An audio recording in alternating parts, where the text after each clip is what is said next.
This is Shane All right, West. stand by Black, Catch stand by the series pre-show. We're premiere of hot. Nikita Thursday, September 9th on the CW.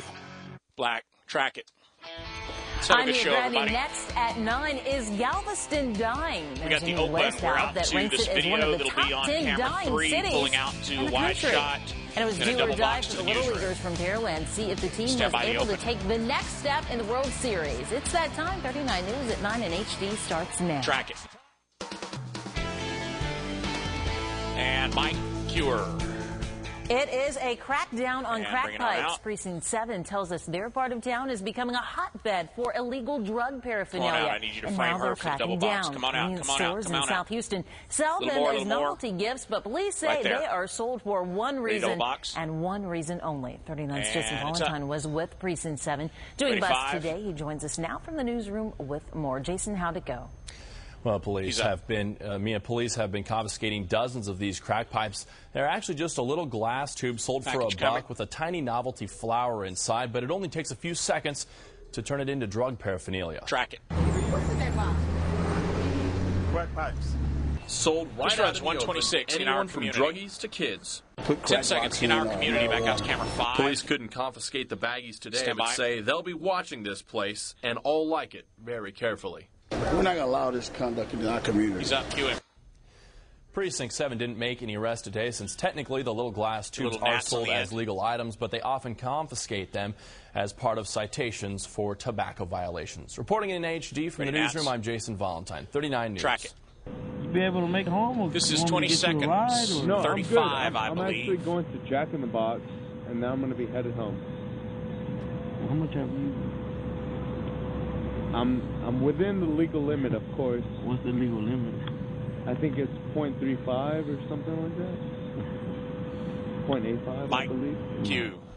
Yeah, that is not right. And this is the controversial dash cam video of a traffic stop involving Jacinto City Council member Christopher Ochoa. Tonight, the 2 Jacinto City officers involved have been suspended after letting Ochoa off the hook during the traffic stop. And now people in Jacinto City are calling for the resignation of the councilman. Track it.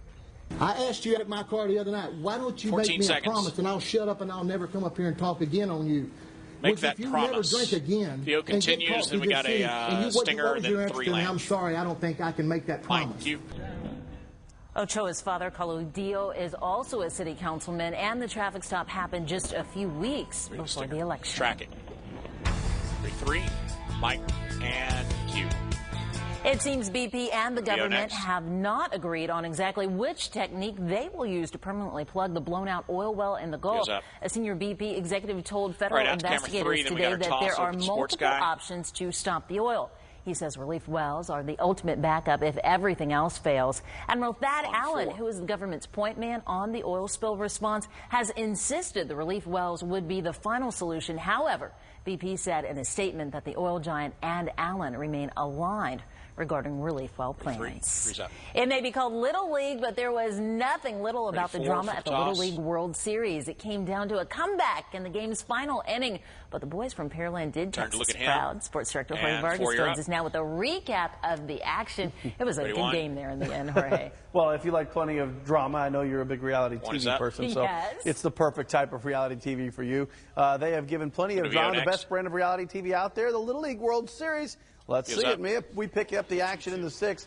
Pearland down 5-4, but they tie it all up with a comebacker up the middle, which brings in Leger in the score. That ties it up at 5, but they're not done. Mason Van Noort, who after giving up 4 runs in the first, pitched great, and then he shows his team how much he likes to come back with a knock over the center field wall, a solo shot homer, and Pearland grabs a 6-5 lead, and Van Noort closes the game out with a strikeout, and that is your final. Pearland wins at 7-5. They will play in the American final on Saturday. Now that is exciting for Pearland. Let's hope they find a way to get some sleep. Of course, I'll have more highlights for you coming up later in sports. 3's up. We'll be looking forward to seeing those. Okay, not all the diehard fans from Pearland could make the trip to Williamsport, but the atmosphere at the watch party back home was electric as the team rallied to win. And as 39's David Solano shows us, win or lose, back in Pearland, the team is a huge success. Track it. There is no doubt the Pearland Little League baseball team has been the talk of the town. 59 seconds standard out. So hard 10 seconds. I think they're doing a great job. Standard out. Weather opens coming. Now it's camera 3. A lot of people don't even know Pearland's even here. And don't put this on the map. Reporting in Pearland, David Solano, 39 News. Track it. Mike Hugh. Well, believe it or not, the Houston area saw temperatures in the 60s over the last 24 hours. There's another pleasant evening in store, but that's not all we've got our eyes on. There's a lot of action in the tropics tonight. Chief Meteorologist Keith Monahan is, of course, following it all. Keith, what's going on out there? Well, I'll tell you, the tropics, which have started very quiet, have gotten very active in the last several days. And we're keeping our eye on several systems. We have 2 named tropical cyclones right now. We'll have your complete forecast coming up in just a little while. 3's up. See you soon. Well, we hear about football players being sidelined to injury all the time. But for one high schooler, it wasn't an on-the-field injury, but a potentially deadly situation that not only took him off the field, it nearly took his life. But tonight, he's joining his teammates once again. 39's Letty Silvers is live in League City for a very special reunion. Letty? And live is up. Right now we're here at Veterans Memorial Stadium where it's the 3rd quarter of the game and Clear Spring is leading 27-15 against Dawson High School. But that's not the focus here tonight. Tonight the focus is on one of the Dawson High School players who almost didn't live to see this day. But tonight he is here on the field cheering on his team as they prepare to battle it out with Clear Spring in their first game season opener. Track. I'm going to be hopefully on the field. Good birthday present. That would be a good birthday present. And more when he is cleared to finally play the game. He will go on as the team's kicker because it requires less contact in the game. Now, Moore says when he's off the field, he wants to talk to people about the importance of having AED machines readily available in public spaces. Reporting live from League City, Leticia Waters, 39 News. Robert lured a clerk out into the open only to kill him in cold blood. Track it. There were 8 cameras in the store. On videotape. And everything except the actual killing is on videotape. And perhaps the most disturbing part of it all is that the crime took place just down the street from a police station. And tweet for a seat. A lot of candidates try to use social networking to get elected, but one young woman has mastered the art. And are you missing a yacht? Whole question is next. Someone out there is, and it washed up on a beach in front of some stunned onlookers.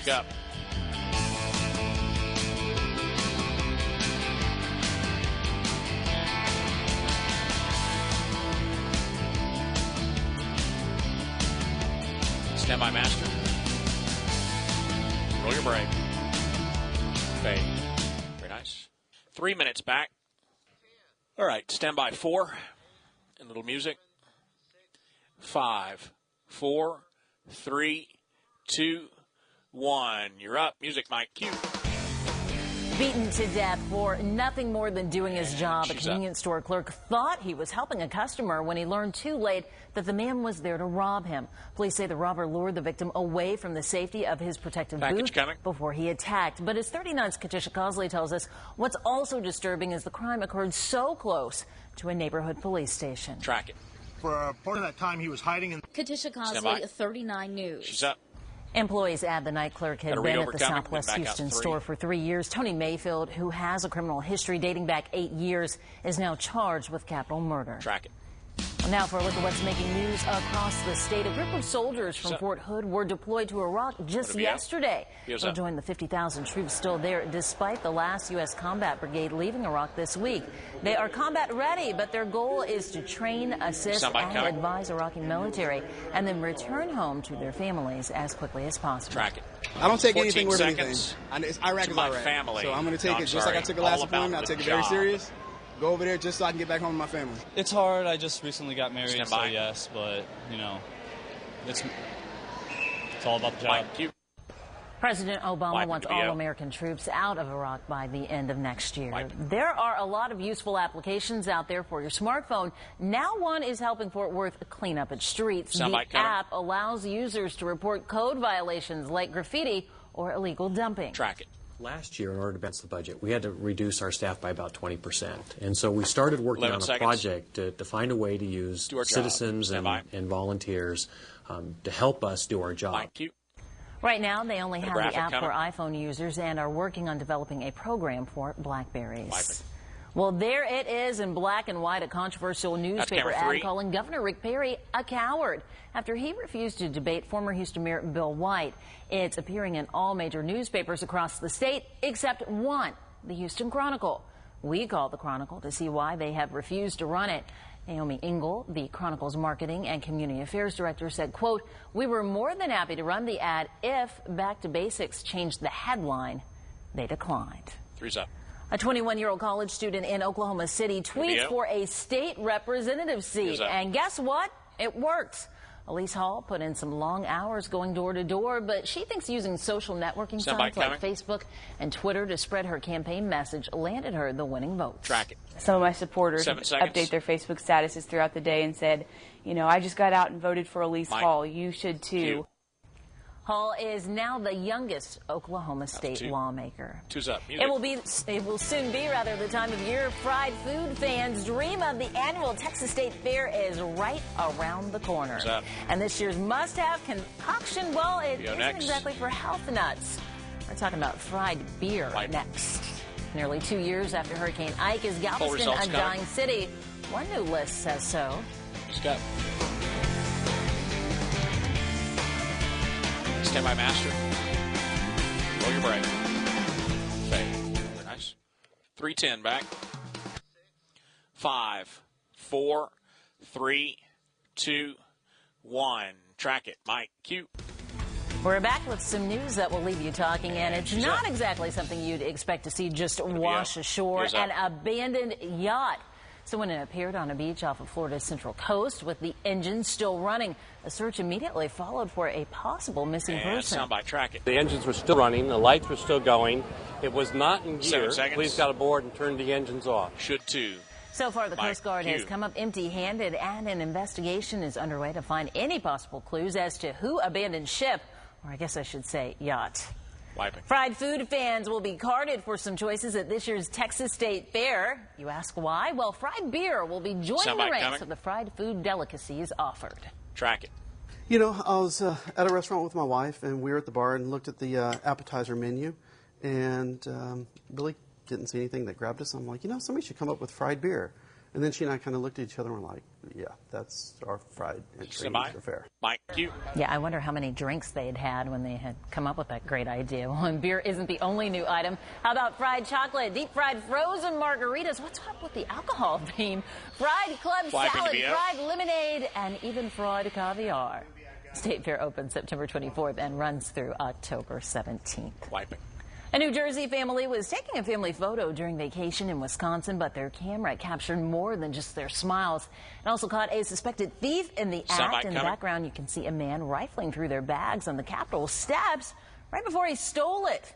Immediately, they ran inside and told police. Track it. I'd say, you know, within like 10 minutes or less, one of the officers had 8 seconds, had found possession him, of the bag. He was still in possession of the bag. Mike, cue. And the amazing thing is that the camera was on a delay. Talk about perfect timing. Music. Many living in Galveston are excited about the progress the island has made since Hurricane Ike, but now there are some who say Galveston is on the decline. And watch what you say. Words we choose to describe other people have some serious consequences. Our own Steve Simon weighs in. That's coming up. Scott.